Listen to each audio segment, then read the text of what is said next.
I wouldn't want to talk about this kind of thing at home. I would never want to tell my wife, oh, we're 9K in the hole today. We had a slow January, not enough to break even, and there's already this much debt in the bank. Yeah. Yeah. She's So we're going to in be the all right dark. for the mortgage next month, right? Yeah. Right? And you'd want to rely on your significant other at home to speak to about things like that, but yeah, you just don't. Yeah. It's lonely. For everyone in the room, do you want to just introduce yourselves, just what your business name is, where you're at, both of you guys in your roles, and what your team looks like? Yeah, we're based out of Vancouver in Canada. We're a plumbing business doing service work, small projects. Right now we're a team of 4, including us 2. We have 1 technician and an office manager. What do you both do in the business? I work on business development, so I mainly do all the PT stuff and do the finance. And I do quoting, sales, speaking to people, Perfect. site visits. Love it. So we'll hear lots from you. Awesome. Let's dive into before you kicked into $1 Million Tradie. So tell us what life was like before you joined the program, and like what you were looking to improve out of the business. Okay, well, when we first started, physically and mentally, just done. It was no end in sight. It was just keeping up and being reactive to everything. Life at home it was all right, but I have a very supportive wife who always wanted to support, but never really wanted to truly say how she felt, of course. She always wanted to support, not make me feel guilty.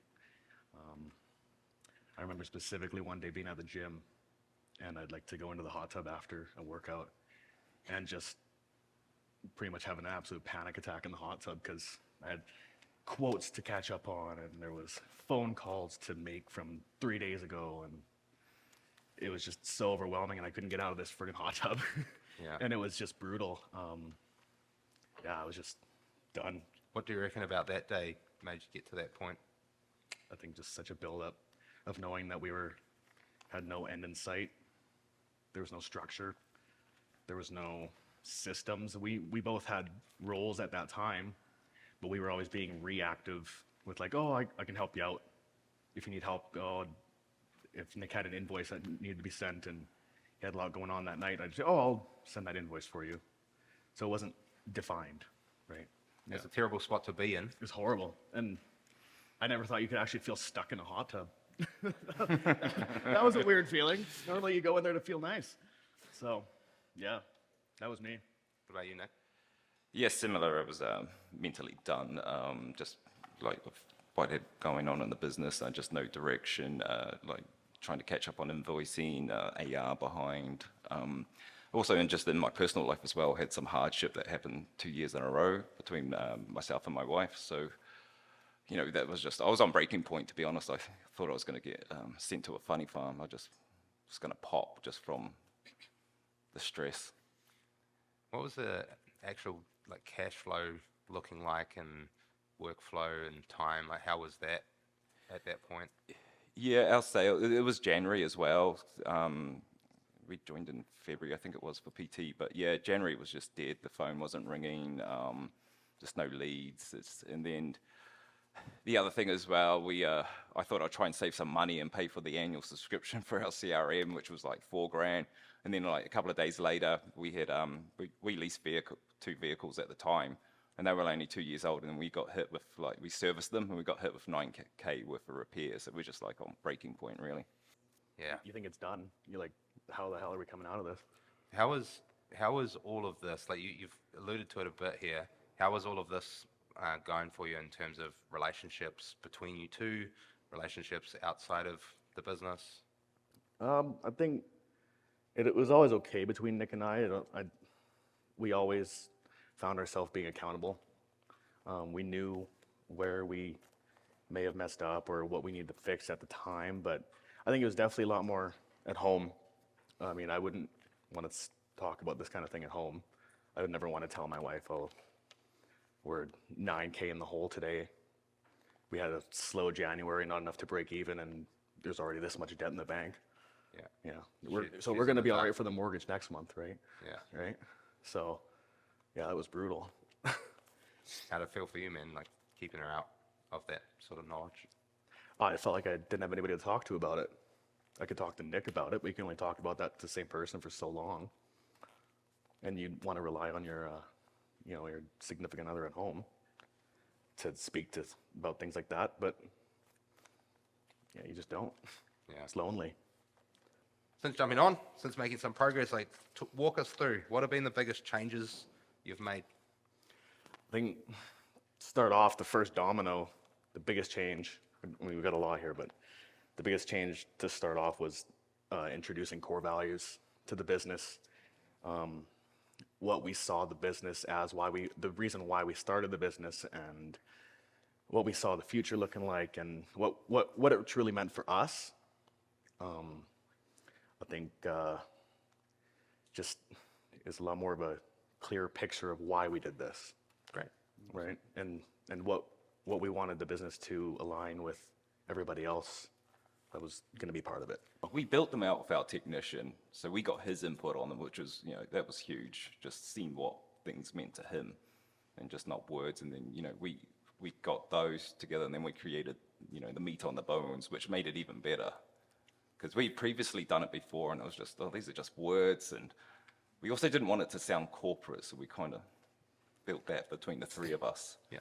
So then, leading up to when we advertised for our office manager, we put those core values in our job advert. And the office manager was like, she identified with them. And she even stressed, like when we hired her, she even said to us, I said to one of my friends, I really want to work with these guys. So I didn't even expect the core values to be able to do that. Yeah, we didn't realize how powerful they were going to be to outline what we saw the business as and how it was going to take us from that point, how it was going to take us from there on. Love it. A couple bits of gold in there. One is involving your team in creating your core values. If you don't have these or you need to refresh them, I'd absolutely encourage you to do that. And then the second part is advertising this sort of stuff. When people see them and they read them, often what you'll hear is the chat of, that's me. You're talking to me. And that's huge for getting the right people into your business that are going to do the right things. Yeah. Everything comes back to the values. Awesome. Love Yeah. that. Yeah. What other changes have you made? We changed CRM, so we left Jobber. We didn't feel that it was giving us the right statistics, data that we wanted, and we implemented SimPro, which was a deep dive. It took a couple of months to move over.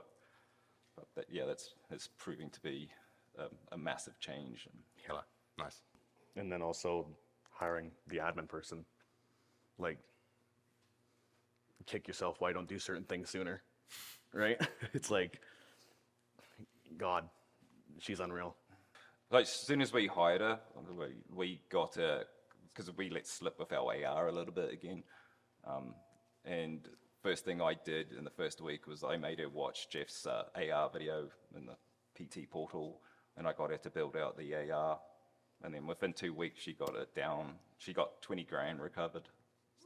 Yeah. And then, she smashed it. It was at 46K, and she's got it down to 15. Yeah. And she's contacted those people that are at 15.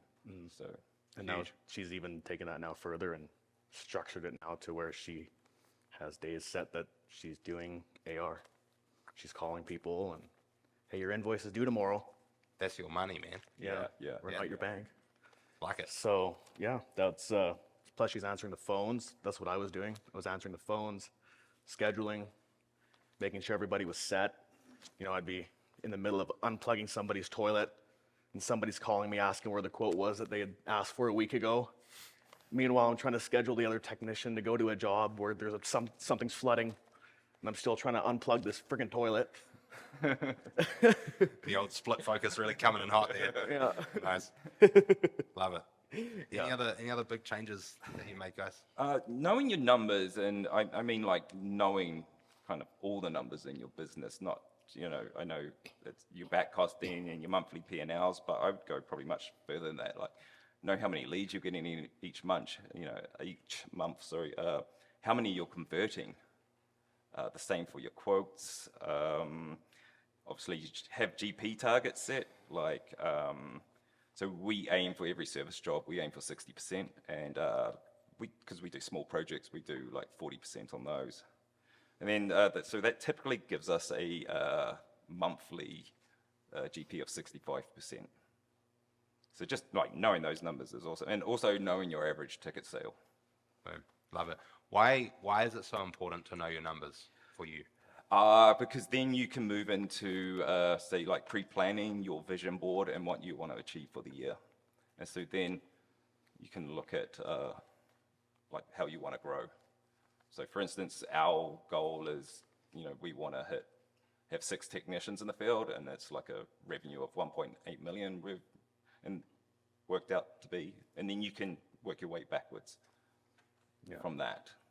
Nice. I like that. Every decision that you make without knowing what the data is a feeling-based decision, isn't it? Yeah. And you don't really know if it's right or wrong, and if you're not measuring it, you also can't see that if you make a change, the improvement or not, or the inverse. So it really doesn't help you get better and better. So great shout. Great shout. It definitely helps create a little bit more of a vision of where you're at, where you need to be. So if you can hit those targets and you're 3/4 of the way through the month, you're not sitting there stressed out going, where are we at? What are we doing? Are we going to be okay? Is the bank account all right? Any other changes, guys, that you've made?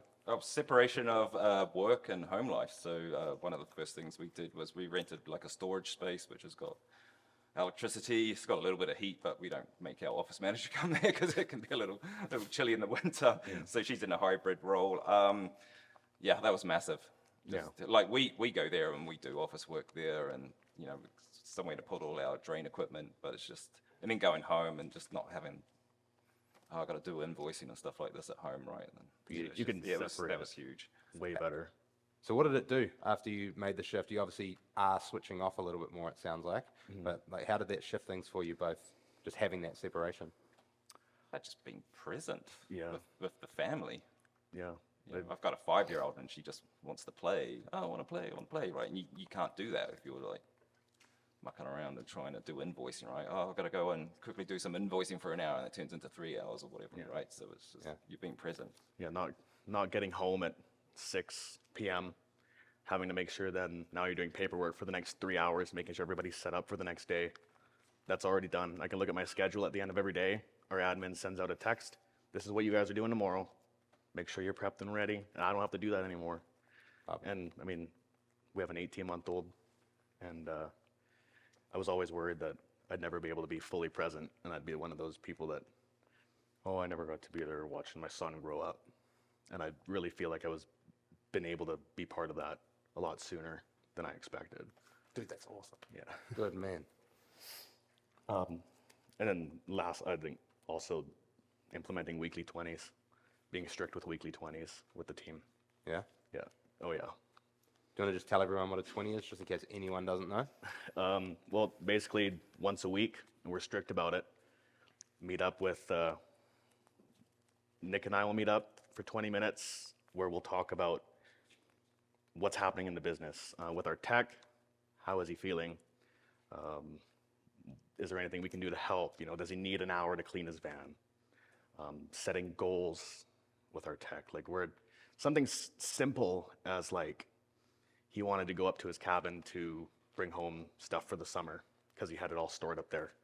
And like that was his goal for the weekend, and he did it, and he felt good about it.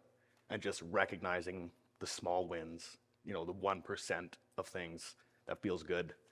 And then sitting down with the office manager as well, once a week. Where's she at? How's she feeling? What can we do to be better? Recognizing any bottlenecks that's happening. I really do try to stick to the 20s that PT's given. I feel like I've gotten pretty good at it. They still write down on it so they can see it for next week. And I'll do that too, so I can revert back to like, what were your wins for the week? What were some things that you were happy about that you did? What are you struggling with? And it just allows us to become so much more personal. Like so much more personal. I think nobody feels like they're just showing up to a job. I think we all feel super connected. And that feeling of a team like that is an insane feeling. Cool. It's also like we all feel like we're all on the same level. Yeah. Yeah. It's not just we're the owners, and you're our staff. It's like, Yeah. Awesome. Great stuff. Tell us about what the results of the changes have been for you guys. So What does it look like financially? What does it look like time, stress, how it shifted things in life for you? Again, that time and that sanity, having that back. It's a healthier work-life balance. I'm excited to wake up and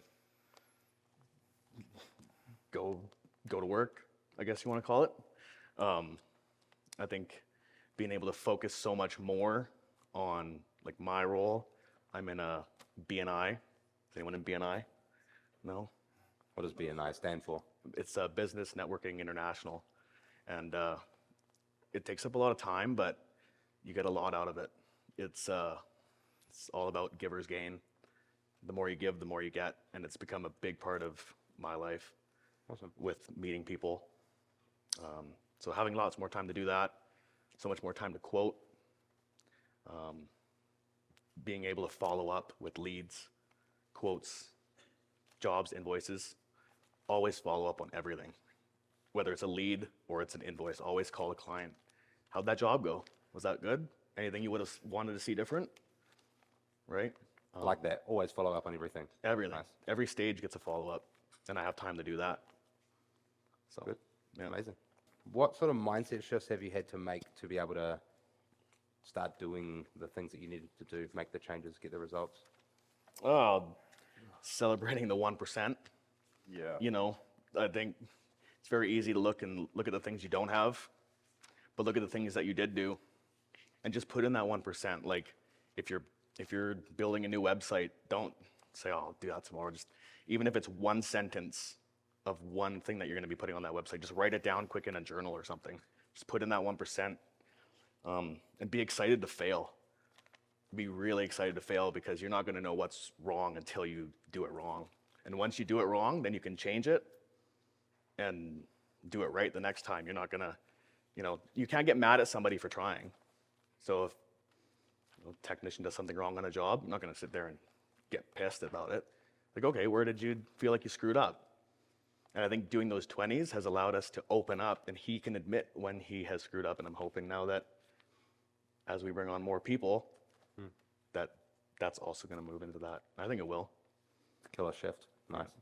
Yeah, and I just think like consistently evaluating how we do things, and just if it's not working, then change it or tweak it. Don't be scared to do that. And putting new things, or trying new things, like you get it to like 80% and just get it out there, like a checklist or something, right? You get it 80% done and get it out there, and you're probably going to have to tweak it later. It's like if you look at like Microsoft, they're not waiting to 100% to put their software out there. They're just getting it out there and making sales. They're going to do an update later, right? Cool. I like that. Yeah, 80% out the door is better than 100% in the drawer, right? Yeah. Good. Any other mindset shifts you've had to make? Trying to stick to the default calendar. I know I wobble from it a little bit, but I mean, you're getting your big rocks in there, right? Just Yeah.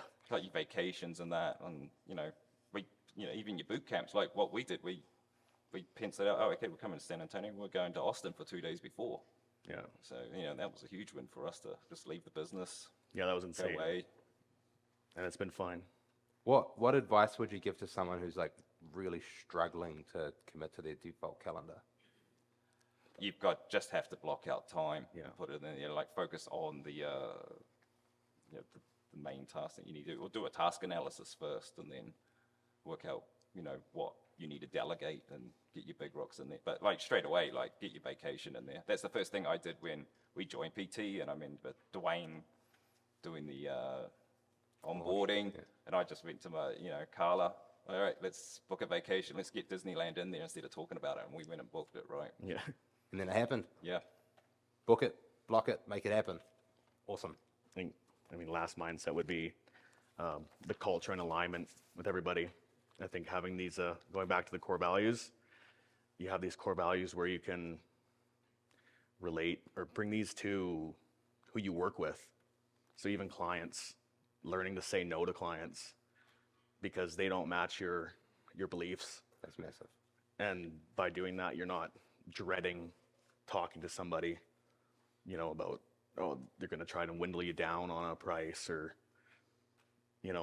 complain about everything at the end of the job because you've recognized that they align with how you fit or what you see in your vision. Have you noticed a change in like anything from saying no to clients and being able to confidently do that, and things like payments or pricing and being able to get those across the line? Have you noticed a shift since you've started to say no? Oh yeah. It's steady and it's enjoyable. Yeah. Yeah. Does anybody in the room struggle to say no to clients? Straight up? Yeah, right. Great It feels great good. advice. Yeah. It feels good to say no. Perfect. Awesome. Right. Do you guys have questions for Nick and Willem? If you do, jump up to the mics. How did you like figure out what you needed your office staff to do? It was looking at what was holding myself back in my role. What was the sand that I was constantly having to deal with that wasn't allowing us to grow or to be able to be progressive? And I just brain dumped it, wrote it down, passed it off, and I made us a system for her to follow, and just like, these are the things I need you to do. And so far she's smashed it. Yeah. And yeah. Yeah, I pretty much did the same thing for what I needed her to do for me, and then I meet up with her weekly for an hour and just go over some extra training, or like, because I kind of do more of the Simpro back end stuff, so go over training with her as well. But and I'm still giving her some more stuff. I'm hoping to get invoicing off my plate to her. At the moment, she's starting to get them to a pending stage, and then I just approve it. But Epic. Recognize all the sand, all the crap Yeah. that's holding you back that you're going home and dreading. A couple of tips if you're struggling with this. The task analysis that Nick talked about earlier. If you do one of these, you can grab a version of it off the website, and it's just got kind of everything that you might not have thought of as well. The sands, the stuff that wastes your time, and you often get caught up in it, feels really urgent. So you can start with that and build a JD. But when you hire this person, when you get to that point, if you're not at that point yet, you might not have the JD perfect. That's okay. If you've got a start point and you've figured out like mostly what you want to delegate and what's not happening in your business right now, and you start there, you can edit that stuff in the future. And if you hire someone good, they've probably already done a bunch of that stuff and different stuff in the company that they worked for before, so they can help you build this stuff. So don't feel like it has to be perfect, right? 80%. yeah. Yeah? Awesome. All right, some love. 3, 2, 1. Mitch. In addition to that same question with your office admin and, what it costs to implement an office admin. So what you were doing before, sifting through the sand and whatever, and how much time that was actually draining from you, to the time that it got your office admin into the sand. Your reservations at the beginning, what were they for not getting somebody to take care of that sand for you? And how long did it take you to recoup the money that it cost to put her in that position for you? Like, what was the timeline between implementation to just seeing the results? I'd say in the first 4 to 6 weeks.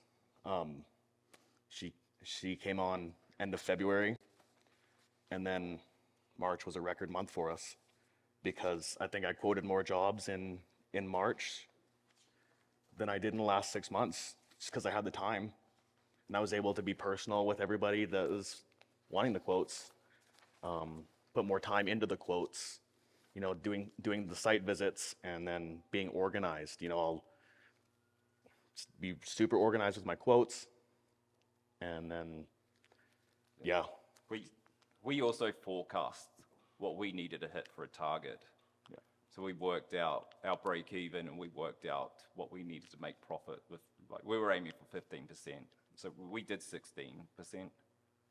So that's what we're aiming for. We looked at like how many leads we needed to get, how many jobs we needed to close.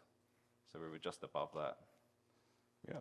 So we've done that for everything. We've done it, like, we've worked all these numbers out to like replacing Willem and I around, like, because we're still in the vans, but like we ran a report, and it's like our tech had done 153 hours and we'd done 154 between us. We've got 3 vans. Technically, one of our vans wasn't running. It's like, that should be out running, making money. So we've forecast just everything, and we just break it down, and then it's almost like backcasting. We recheck, are we hitting our targets? So what we actually did in March with our 15% profit, if we were to break even having hired techs in the vans, it's only an extra 5K. Now, we're not aiming to break even, but like when we see those numbers and then you break down what we're actually worth an hour, I think it worked out it's like 10 and a half hours for the, between the two of us. We could find a job for 5K in that time. We could obviously bring in more money, right? So, but we've even forecast what we want to hit with a 15% net profit with 3 techs in the field. So that's our next step, and we know we're the bottleneck.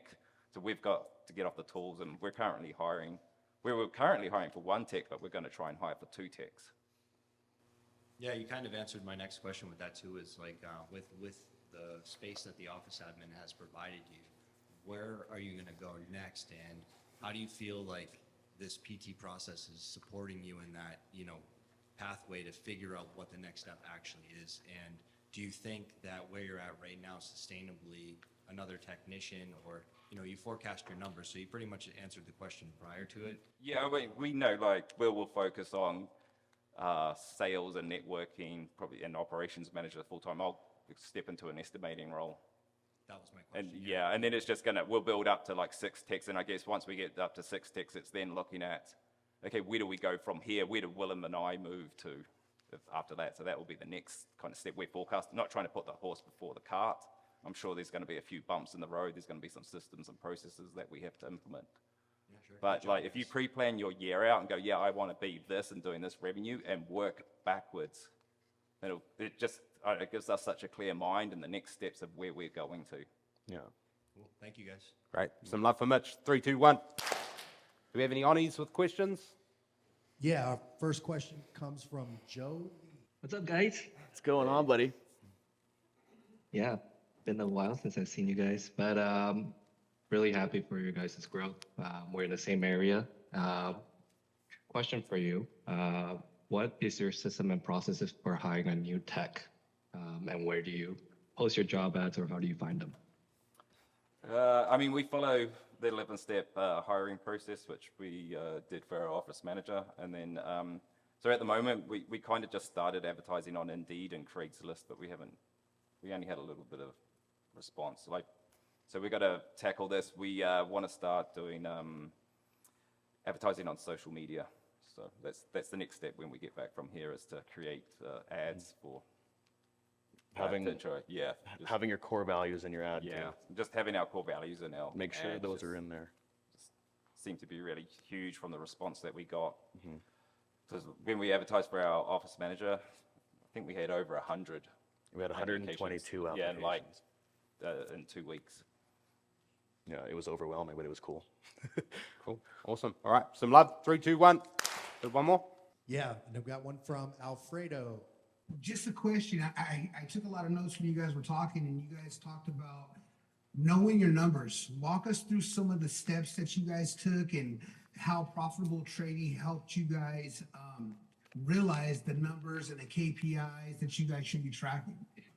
I used 2 of the the sales budget spreadsheet, and I used the planning for profit spreadsheet. And I basically created a spreadsheet and put all our overheads in there, because some we pay monthly and some we pay annually. So I got them all worked out so they were monthly. And then I did a little bit of jigging where I put formulas into the sales budget, so it took the figures out of the overheads spreadsheet. And then I did the same for the planning for profit. It took the net profit out of there and the overheads and put it into the planning for profit. So if I kind of tweak them, and I just got my numbers from there. And then I looked at what we had done for conversion rate. So our conversion rate was 79% of closing jobs. So I just put that in and kind of spat out what we needed for leads. Perfect. All right. Some love for Alfredo. 3, 2, 1. All right. Cool. Does anyone feel like Nick knows his numbers pretty well? Does anyone feel like they'd like to improve their knowledge of their own numbers? Does anybody feel like it's a hard journey to get from where you are to actually knowing all of your numbers?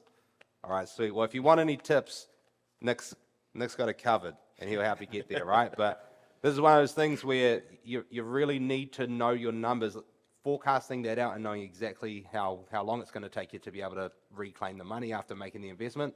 Amazing, right? So knowing that sort of information is massive. So if you need to bridge that gap, like make sure that you're jumping on the trainings, figuring out how to do it. Talk to people here, like Nick. Reach out to your coach. It's massive. All right, so we'll finish up there, guys. Huge well done. Big round of applause for Nick and Willem, eh? Thank you, guys.